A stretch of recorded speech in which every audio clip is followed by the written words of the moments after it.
Եվ այստեղ հենց խաչի մասին ենք մենք տեսնում Ելից 12-ում, որ ասում է արյունը որտեղ կգցես, դռան վերի սեմին և դռան դինեն կողքի։ Ինչու բում դռանը պետք չի տեր, խորուրդ կա, ժողովուրդ ջան։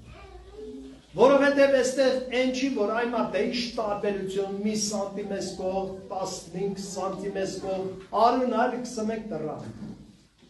Ոչ սիրելիներ, դա խաչն է։ Որովհետև վերի սեմը և դռանդիները, երբ որ շարունակում եք վեկտորական այդ մեծությունները, հələ մտքով շարունակեք, գալի ու հատվում են իրար։ Նայեք, սենց են, չէ՞։ Բայց մի քիչ շարունակեք դռանդինը, մի քիչ շարունակեք սեմը, խաչը։ Աստված հայտնում է խաչի մասին,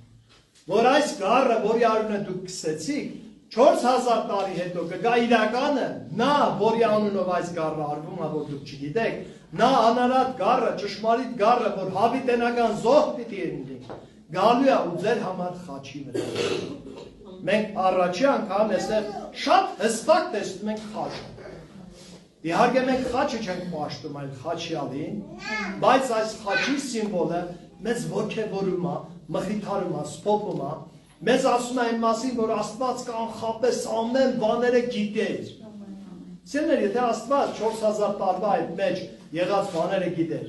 քո 4 օրվա, 4 տարվա, 40 տարվա խնդիրները չգիտեր, քո ծնունդից ի վեր, ինչեր կգային քո դեմ, կանխապես ամեն բան պատրաստված է, հանգիստ անցիր քո ճանապարհը, սիրելի մարդ։